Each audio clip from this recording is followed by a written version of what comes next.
Assalamualaikum warahmatullahi wabarakatuh. Perkenalkan, nama saya Ellen Dwi Agustin, perawat dari Universitas Muhammadiyah Lamongan. Di sini saya akan melakukan penyuluhan tentang penyakit pencernaan, yaitu penyakit diare.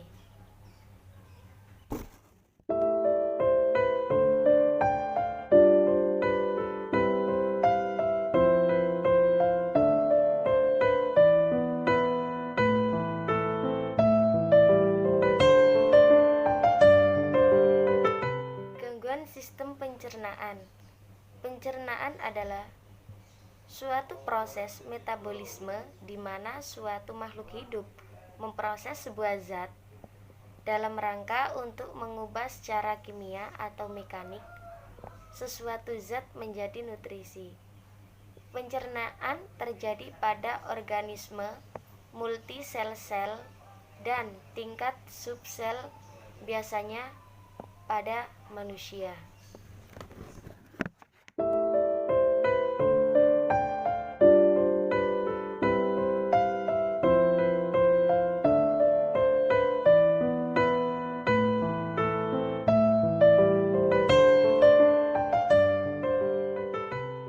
Kemudian di sini saya akan menjelaskan tentang definisi diare.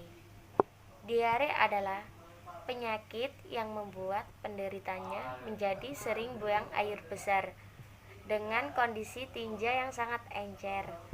Pada umumnya, diare terjadi akibat makanan dan minuman yang terpapar virus, bakteri, atau parasit.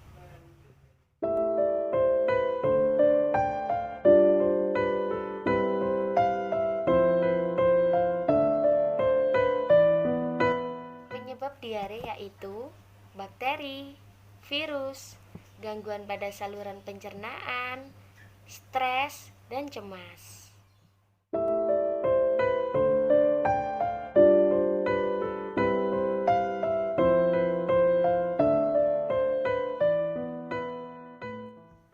Tanda dan gejala diare. 1. Feses lembek dan cair. 2. Nyeri dan kram perut. 3. Mual dan muntah. 4. Nyeri kepala. 5. Kehilangan nafsu makan. 6. Berat badan menurun. 7. Selaput lendir mulut dan bibir kering.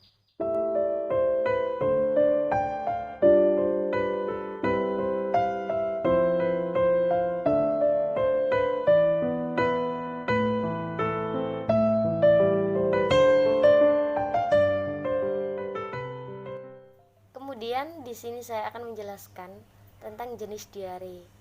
1. Diare akut. Diare ini disebabkan oleh virus dan berlangsung lama sekitar hampir 2 minggu. Disebabkan oleh parasit yang terdapat dalam makanan maupun air yang terkontaminasi. 2. Diare kronis.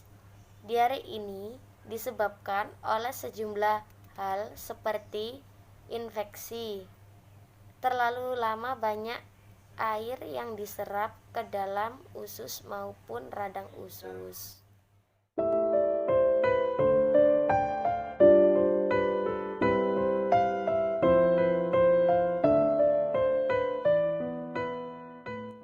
Kemudian di sini saya akan menjelaskan proses terjadinya diare. 1. Kotoran manusia. 2. Air. 3. Debu. 4. Lalat. 5. Tangan. 6. Minuman.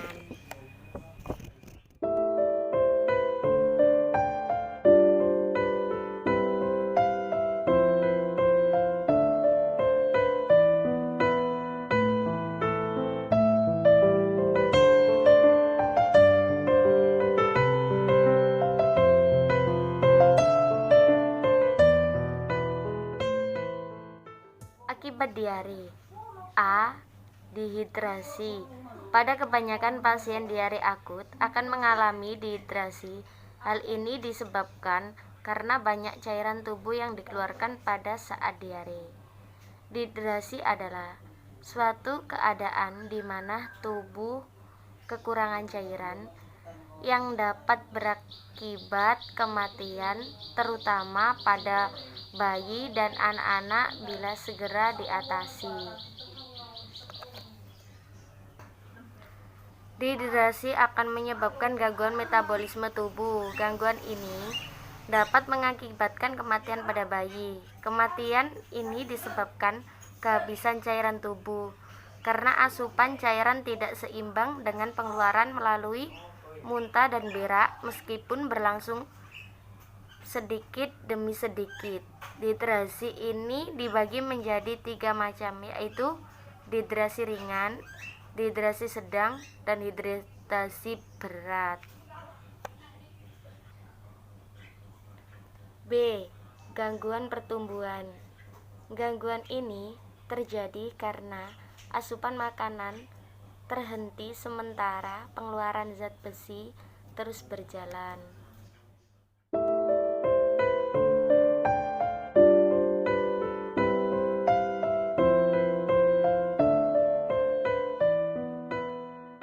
Patofisiologi penyakit diare. Proses terjadinya diare dapat disebabkan oleh berbagai kemungkinan faktor, di antaranya pertama, faktor infeksi. Proses ini dapat diawali dengan mikroorganisme yang masuk ke dalam saluran pencernaan yang kemudian berkembang dalam usus dan merusak sel mukosa usus yang dapat menurunkan daerah permukaan usus.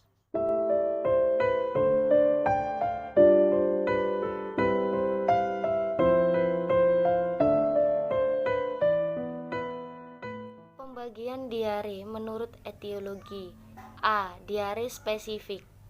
Diare yang disebabkan oleh infeksi bakteri, virus, atau parasit, contohnya disentri. B. Diare non-spesifik. Diare yang disebabkan oleh malabsorpsi makanan, rangsangan oleh zat makanan, gangguan syaraf.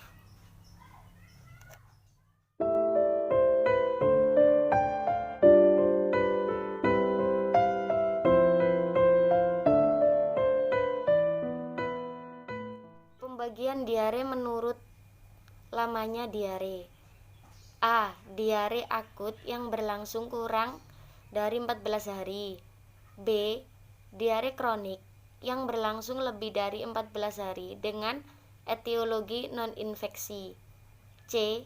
Diare persisten yang berlangsung lebih dari 14 hari dengan etiologi infeksi.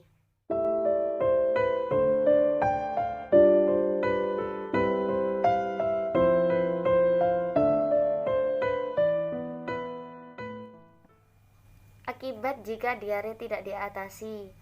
1. Kehilangan cairan yang berlebihan. 2. Penurunan kesadaran. 3. Kematian.